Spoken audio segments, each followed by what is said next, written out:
coração que geme e chora perde a beleza.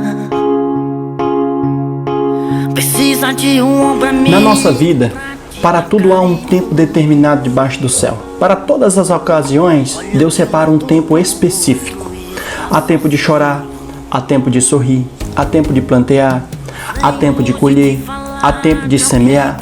Para tudo há um tempo debaixo do céu. Assim como está lá no livro de Eclesiastes, capítulo 3, versículo 1 ao versículo de número 4. Tendo em vista isso, as nossas emoções, como nós somos seres humanos, somos seres racionais, nós temos a tendência a não estarmos diretamente felizes, 100% felizes o tempo todo e todo o tempo. Então eu trouxe aqui a vocês 10 versículos para cada sentimento, para cada situação em sua vida, tá bom? Existem muitos outros versículos, mas eu trouxe aqui 10 específicos versículos para te ajudar nesses momentos. Quem sabe você, quando você estiver chorando, quando você estiver triste, quando você estiver sozinho, ou até mesmo quando estiver feliz, quando estiver com culpa, quando estiver arrependido, para tudo há um versículo específico para cada emoção. Mas antes de eu te apresentar esses versículos, eu vou pedir a você que inscreva-se no canal, ative o sino das notificações. Desse jeito, você receberá vídeos como este, para te ajudar a elevar a sua vida espiritual cada vez mais. Também curta, comenta, compartilhe o vídeo para mais pessoas assistir, para mais pessoas terem suas vidas abençoadas. E não só você vai ser abençoado, mas por essa ação de graça, outra pessoa também pode chegar a esse vídeo e ter a sua vida abençoada, quem sabe até salva. Aqui nesse vídeo você encontrará grandes versículos da palavra do Senhor que vai te ajudar a alcançar muitos milagres. Medite nestes versículos e com certeza você vai alcançar grandes bênçãos em sua vida. Confira só, a tristeza. Quando você estiver triste, você pode meditar no Salmo de número 28, verso 7. Olha só o que diz: o Senhor é a minha força, é o meu escudo. Nele o meu coração confia e nele recebo ajuda. Meu coração exulta de alegria e com o meu cântico lhe darei graça. Medite nesse salmo. Esse salmo é muito bom para você que quer confiar no Senhor. Olha como o salmista começa o versículo: o meu Senhor é a minha força. O Senhor é a minha força. Medite nesses versículos que com certeza você vai ultrapassar. Você tem que ter em mente que a tristeza, o momento de tristeza, assim como eu falei lá no livro de Eclesiastes, capítulo de número 3, que nada é fixo. Tudo é passageiro. A nossa vida ela oscila demais. Ora estamos felizes, ora estamos tristes. Então tudo na nossa vida é passageiro. Então esse momento de tristeza não vai durar para sempre. Segundo versículo, quando você estiver com saudade. Tiago capítulo 1, verso de número 4. Meus irmãos, considerem-se motivos de grande alegria o fato de passarem por diversas provações, pois vocês sabem que a prova de sua fé produz perseverança, e a perseverança deve ter ação completa, a fim de que vocês sejam maduros, íntegros, sem que falte a vocês coisa alguma.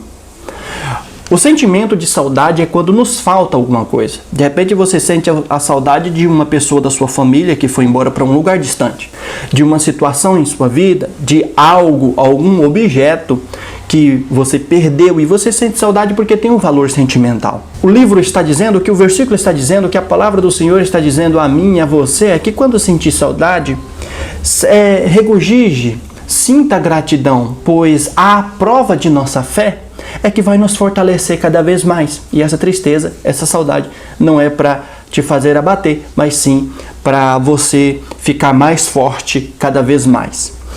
Terceiro versículo, livramento. Quando você precisa de um livramento, você acabou entrando em uma situação e você precisa de um grande livramento. Salmos 34, verso 7. Os justos clamam, o Senhor os ouve e os livra de todas as suas tribulações. O Senhor é aquele que livra das tribulações. O Senhor Deus é aquele que tem o poder suficiente, é detente de todo o poder para te dar um livramento. Ele é o Todo-Poderoso, Ele é o detente, é a razão da nossa existência. Então, Ele concede livramento. Ele é o Deus de livramento. Versículo de número 4. Quando você precisar de uma libertação. Quando você precisar de uma libertação, medite no versículo de 2 Coríntios 3, verso 17. Olha só o que diz. Ora, o Senhor é Espírito, e onde está o Espírito do Senhor, ali há liberdade. Liberdade de libertação. Tem muita gente que confunde esse versículo, aliás, por achar que as pessoas têm total liberdade para fazer o que quer dentro da igreja. Para pular, para rodar paletó, arrancar gravata, quebrar cadeira. Eu já vi pessoas quebrando cadeira, eu já vi pessoas quebrando vaso, eu já vi pessoas caindo de cima do púlpito. E não é esse tipo de liberdade que a Bíblia está dizendo. Aonde há o Espírito do Senhor, há liberdade de libertação. Não há prisão de escravidão. A Bíblia diz que se você faz a vontade do pecado, o pecado te escraviza. E o Senhor, o seu Senhor é o pecado. Mas quando você está na presença de Deus, há liberdade. A liberdade de libertação, porque Deus não te escraviza. Então, não confunda, já a título de curiosidade, este versículo com escravidão ou com liberdade de você poder, aliás, liberdade de você poder fazer alguma coisa, mas na verdade, liberdade de escravidão do pecado. O Senhor te liberta. Versículo de número 5, confiança. Quando você estiver se sentindo ou confiante ou precisar aumentar a sua confiança, medite no livro de Lucas, capítulo 18, verso 27. Olha só, Jesus respondeu: o que é impossível para os homens é possível para Deus. O que é esse problema? O que é essa doença incurável? O que é esse desengano do médico? Não é nada perante Deus. O que é impossível para Deus, o que é impossível para o homem é possível para Deus. Deixa eu te fazer uma pergunta. Sabe onde começa a tua fé? Onde é o gatilho da sua fé? Quando o advogado diz que a causa está perdida, quando o doutor diz que é para ir para casa, que está desenganado, para ir morrer em casa, quando o doutor diz, olha, prepara o caixão que ele já era.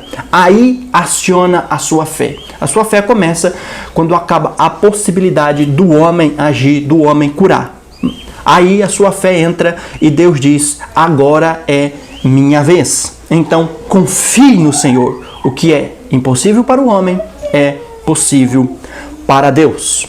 Versículo de número 6, esperança. Quando você precisar ter esperança em algo. Medite no livro de Jeremias, capítulo 29, verso de número 11.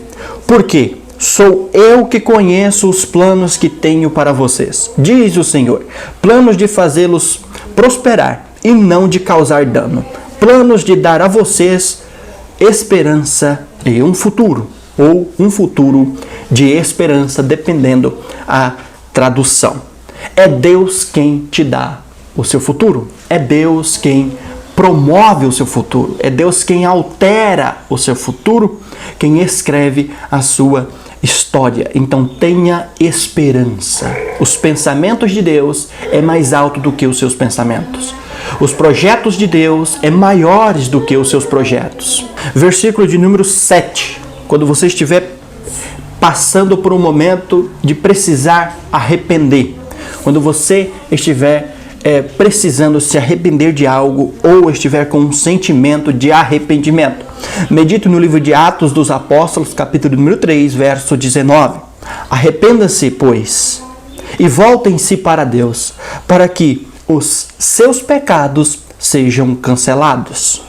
Voltem-se para Deus, para que os pecados de vocês sejam cancelados. Em outras palavras, chegue-se a Deus, que Deus perdoará. Confessem os seus pecados a Ele, arrependam-se dos seus pecados, dos seus erros, e Deus o perdoará. Versículo de número 8, enfermidade. Quando estiver passando por uma enfermidade, medite no livro de Êxodo 23, 25. Prestem culto ao Senhor, o Deus de vocês, e Ele os abençoará, dando a vocês alimento e água. Tirarei a doença do meio de vocês. Êxodo fala muito sobre doenças, sobre quarentena. Deus, se você não sabia, quarentena vem de lá desde os primeiros séculos. Deus usou a quarentena como meio de proteger o povo da doença. Mas quando alguma doença acometia alguém, algum servo dele, ele colocava em especial a cura para esta pessoa. Deus podia curar? Podia. Mas acontece o seguinte, que o pecado do povo afastava o povo de Deus. O pecado afastava o povo de Deus. Então Deus precisava ter uma forma, uma saída para proteger este povo de certas doenças, porque senão eles eram dizimados. Então o único meio era colocar o povo em quarentena. Lembre-se, Êxodo é a saída, a partida do povo de Deus do Egito. Versículo de número 9, vitória. Quando você precisar de uma vitória, medite no livro de Deuteronômio, capítulo 20, verso 4. Olha só o que diz: pois o Senhor, o seu Deus, os acompanhará e lutará por vocês contra os seus inimigos para dar a vitória a vocês. Quem sabe você não está lutando contra um inimigo, quem sabe você não está travando guerras físicas, mas a sua maior guerra é contra as hostes do inimigo. A sua maior guerra é no campo espiritual. Então o Senhor vai na sua frente, lutará contra os seus inimigos ao seu favor e te concederá a vitória. Versículo número 10, desespero. Quando você estiver desesperado, sem ver saída alguma, medite no livro de Isaías 12, verso de número 2. Deus é a minha salvação. Terei confiança e não temerei. O Senhor sim, o Senhor é a minha força e o meu cântico. Ele é a minha salvação. Clame, confesse que o Senhor é a sua salvação. Confesse que o Senhor é a tua saída. Este versículo é tão poderoso. É lógico que esses versículos não vão resolver as suas situações de uma vez por todas, mas vai te dar um alívio, vai te dar um ânimo quando você precisar de arrependimento, quando você estiver passando por um momento de desespero, quando você precisar de uma vitória.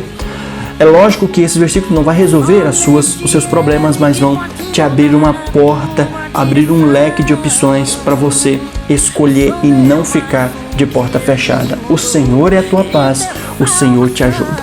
Agora que você já tem conhecimento sobre esses versículos, que tal você fazer uma lista deles para você ir meditando durante o dia, para você ir lendo e decorando, aprendendo, para você aplicar em diversas situações de sua vida. Agora que você já tem conhecimento sobre este conteúdo, que tal você inscrever-se no canal, ativar o sino das notificações para receber mais conteúdos como este e ajudar a sua vida espiritual. Curta, comenta, compartilhe o vídeo para abençoar mais vidas, para abençoar a vida de outras pessoas. Também vá lá no meu Instagram, deixa a sua pergunta que eu responderei lá e trarei a resposta aqui para o YouTube, para que mais pessoas possam tirar as suas dúvidas, tá bom? Deus abençoe sempre a sua vida e até a próxima. Mas que terrível quando o coração vive sem luz. Não precisa crer que amanhã será melhor se tiver Jesus. Somente Ele que pode mudar a tua direção. Não sou eu mais um que Ele mudou e deu salvação.